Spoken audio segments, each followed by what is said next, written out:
Hi everyone, and welcome back to my channel where I challenge myself to make something that I've never made before every week. Have you ever run into this scenario? You go to the grocery store to get a loaf of bread, but then inevitably after a week you have some of the bread left and there's mold growing on the bottom. Or you're halfway through the loaf and you're like, man, I don't know what else to do with this bread. I'm tired of peanut butter sandwiches. Well, while I was browsing on YouTube one day, I noticed this video titled 15 Ways to Eat Bread by a creator named Haegreendal. And I remember watching the video and thinking, I wonder if any of these are any good. And so that's what we're gonna find out today because I'm going to test all 15 ways of eating bread using this highly scientific and extremely accurate rating system you see on the screen, including bonus points for surprising me with how good it tastes. Buckle in guys, cause this one's a long one. So without further ado, let's just get started. First up, we have the first recipe in a category that I like to call, oh shoot, I forgot to buy the thing I needed, but I have some bread, so we're just going to replace the thing I needed with bread. Starting with hot dog bread. Which, to be fair, in hot dog packets, you usually get like 10 hot dogs, but in hot dog bun packets, you only ever get 8 hot dog buns. So this could be a good way to still get your hot dog experience without having to buy an entire extra bag of buns. Anyways, today on our not really a hot dog, we're putting onions, lettuce, cheese, and our hot dog. Feel free to top with whatever toppings that you usually like to go for, but I'm a weirdo and basically only like ketchup, so. I gotta say though, pieces of bread don't make great hot dog buns. Or at the very least, my bread was not that pliable, so it broke. But overall, I mean, it tastes like a hot dog. And so if you're into hot dogs, you'll like this recipe. And it's good for those pinch situations where you just don't happen to have a hot dog bun. But like, you just replaced a hot dog bun with a piece of bread, so I don't think it gets the surprise factor from me. Next up is a recipe that I thought was really interesting, which is pickled cucumbers on bread. I made my Korean pickled cucumbers from a separate recipe, which I'll link down below, but it was basically mostly rice wine with a bit of sugar and garlic. And of course, finishing it off with some black pepper and a nice bit of Kewpie mayo. I gotta say, this is definitely one of the better looking ones. I just think the green cucumber just looks so fresh. But taste-wise, honestly, it's kind of just a taste combination I'm not really on board with. The pickles are sour, and then the cream cheese is also sour, and then you just have mayo flavor on top of it. Maybe if there's a little something else going on, I would like it more, but it just wasn't my favorite, unfortunately. Next, we're making one of the more extensive recipes, but one that I think is actually quite well known. Or maybe I just have too many street food videos recommended to me on YouTube. But we have egg toast, which I'm actually so excited to make this because it always looks so good. And I think this is probably a simplified version, but I'm excited all the same. I'll just prepare the cabbage and the egg before frying the egg. I'm using my Tamagoyaki pan just to attempt to make this egg kind of into a square. But really, unless you have a mold, it's not really worth it.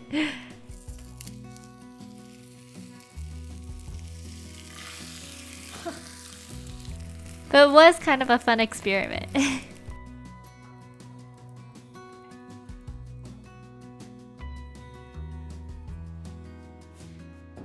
Then I'll put it all together.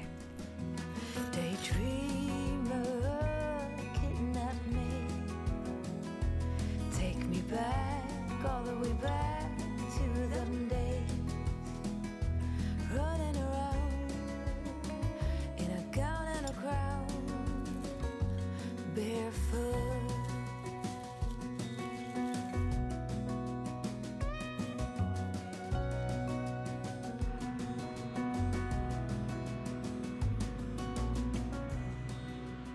This recipe was a bit of work, but man oh man does it look good.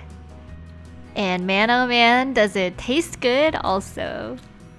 It kind of has like brunch vibes in which the eggs remind you of breakfast, but then like the sandwich part reminds you of lunch.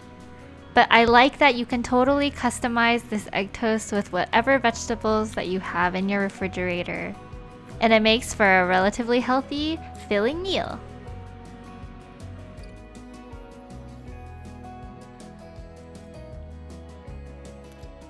For our next recipe, we have a breakfast favorite with a twist. I'm gonna be honest, I don't make French toast that much. Because honestly, I kind of can't be bothered in the morning to like soak bread for like 15 minutes and then fry it and stuff. But I love French toast. So if this turns out well, I'm going to be very excited. For some extra texture, we're going to be putting this in cornflakes. And by cornflakes, I mean my Honey Bunches of Oats cereal.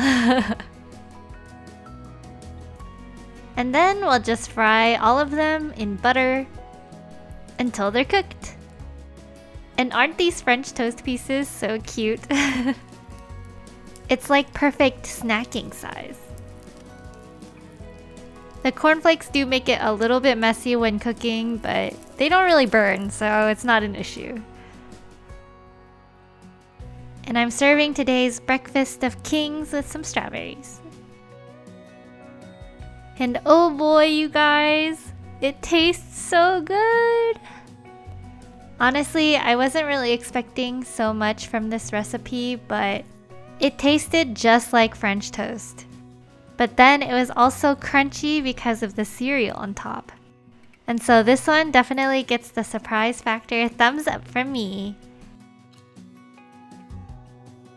Next up, we have the one that made me laugh when I first saw it, which is literally just putting a candy bar on top of bread. I don't really have the highest expectations for this one, but it should be pretty fun at least. So offshore, playful and free, without a care in the world. I was one rich little girl, daydreamer, kidnap me, take me back, all the way back to them days. Wait, you ate like half of it. As I expected, the taste is kind of meh. Honestly, it kind of just tastes like you spread like Nutella on bread, but like extra sweet Nutella with like caramel and stuff. But I guess my gripe with it is I don't really think the bread adds anything. Like, why wouldn't I just eat a Snickers bar by itself, you know? Like, why would I need to put it on bread? But microwave chocolate bars, now that's a good idea. Next, we have a toast combination that maybe you guys are familiar with. Popularized by Elvis Presley, it's a sandwich with peanut butter, banana, and bacon. Which on paper, I think has the potential to be pretty good. Kind of like that sweet and salty combination. Although it's my first time having bananas on any sandwich, so we'll see.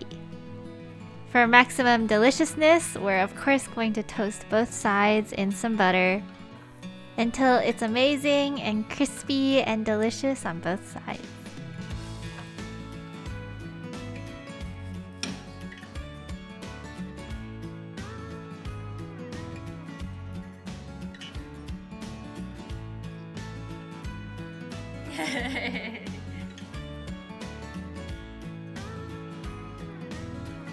I really had my hopes up for this one, but unfortunately, I think this ingredient combination suffers from a couple of things. The first being that just like the texture of bread and banana together is just a little too starchy for me. And maybe I should have put more bacon, but the bacon flavor didn't really provide enough of a contrast for me to make this sandwich work together overall. It was okay in taste, I just wouldn't make it again. Next, we have the one that I personally was most apprehensive about. Because honestly, this combination of ingredients just isn't that appealing to my personal taste. I feel like it's some weird approximation of like putting bread in soup or something like that. But like, it's not soup, it's just milk and mayo and cheese. But honestly, I don't know, maybe this is like ultra popular and I just don't understand. But what I can say about it is that it's relatively easy to make. You just mix everything together. Throw it in your favorite microwave safe mug and then microwave it for 2 minutes.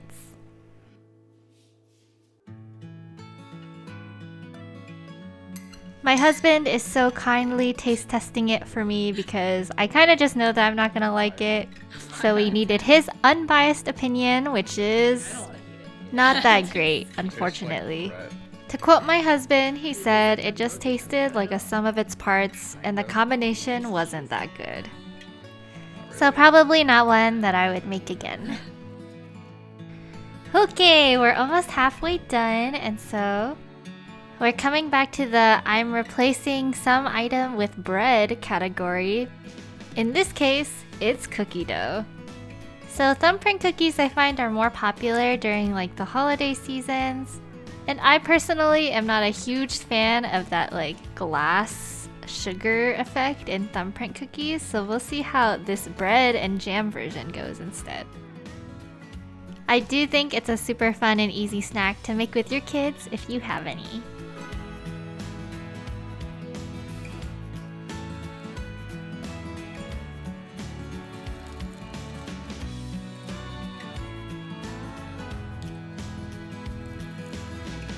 So these turned out pretty decent.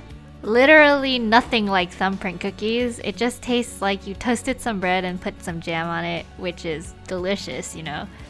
I would say the peanut butter one didn't turn out quite as well just because I don't think heated up peanut butter really adds anything.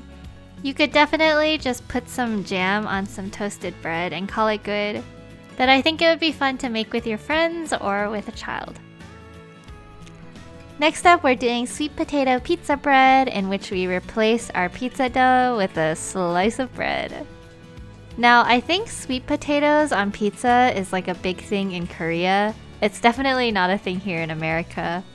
And I'm pretty interested to see what it'll taste like because there's already a lot of controversy in America about pineapples on pizza, so I can't even imagine the controversy about sweet potatoes on pizza.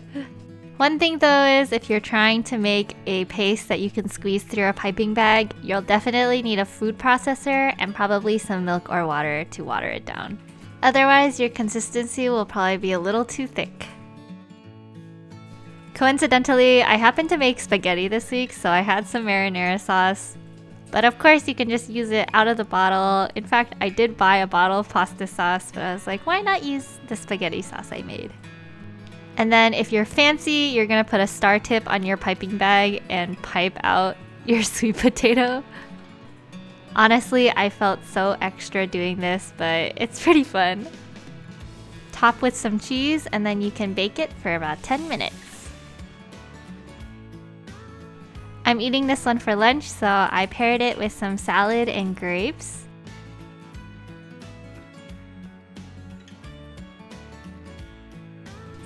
And actually, it was quite good. I wasn't really expecting a lot out of this recipe, but it tastes more like pizza than I thought it would. And while sweet potato won't be on my top list of pizza toppings, I don't think it's that bad. It like adds an interesting texture and sweetness. If you're strapped for ingredients, you can definitely make this as a poor man's pizza substitute. You guys have heard of Talagana coffee, but how about Talagana bread? Fun fact, it's actually my first time making Talagana, which was a little bit scary at first, but actually pretty easy. If the sugar is smoking, then you lift the ladle up, and if it's not melting fast enough, then you put the ladle over the heat again. And then you just add some baking soda and stir, and then you have Talagana. For the bread part, you just pour it hopefully a little bit neater than I pour it, over some bread, and then wait for it to harden before eating.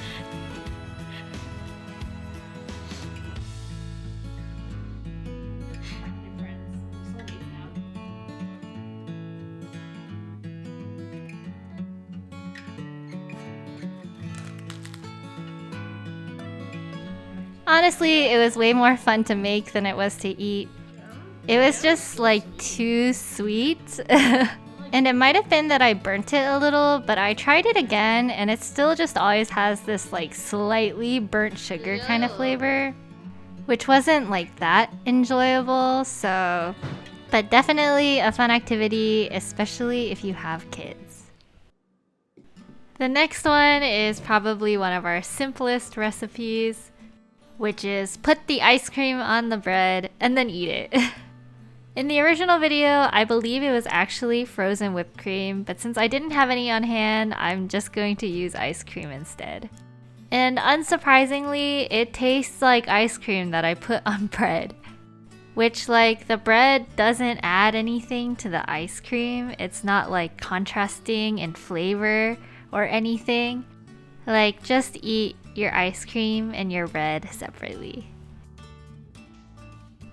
The next one was one that I was pretty interested in because Haegreendal says it tastes like Okonomiyaki, which I haven't had in like years. Which I wanted to make for a super long time, but I've never been able to find Japanese long yam or mountain yam, which I hear is a crucial ingredient in Okonomiyaki.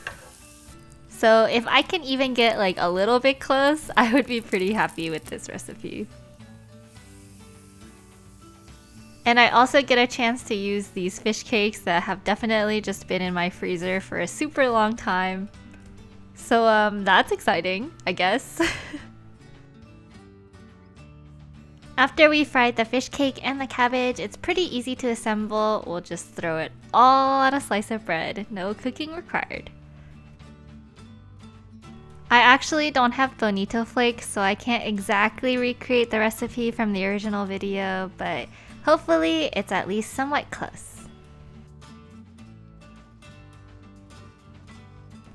I definitely think this is one of the more appetizing looking ones, but how does it taste? So good! Honestly, I didn't think it was gonna be that good. But honestly, all of these ingredients together is pretty good. It's like very savory, but then you have the crunchiness of the cabbage and also this kind of like sweet sour flavor of the katsu sauce. Definitely up there among my favorites from this video. Now we have Haegreendal's son's favorite, jam cheese bread. Which really just reminds me of the snacks that I used to make for myself when I was a kid after school. I remember I used to just eat like straight Kraft American cheese slices, like 3 of them, in one afternoon. Man, I guess I've grown a lot, huh?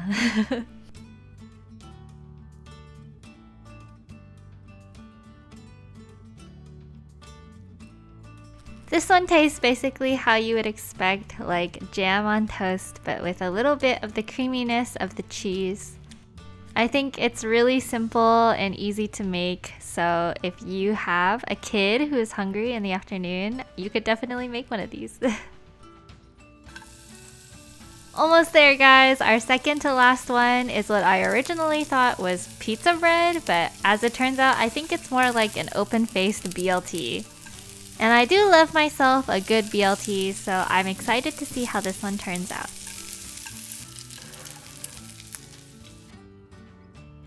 I do think the choice to put cream cheese here is a little weird. I think in a sandwich I would usually put mayo, but it's fine.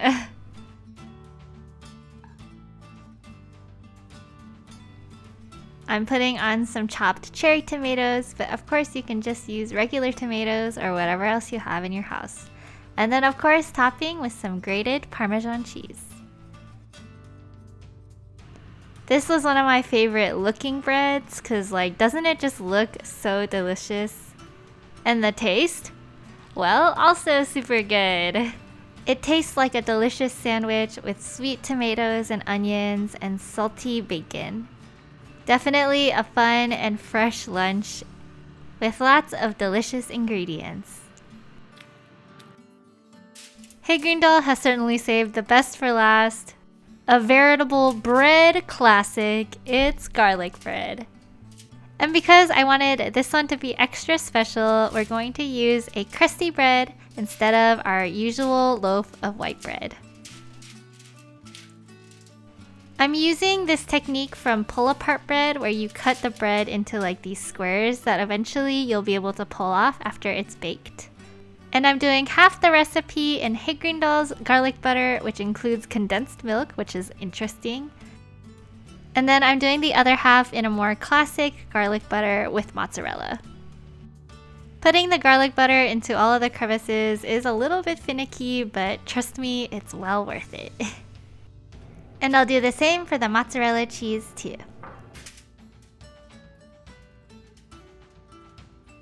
The bread will bake covered with foil for 20 minutes, and then we'll uncover it and bake it for another 5 to 10 minutes so it gets all warm and crusty.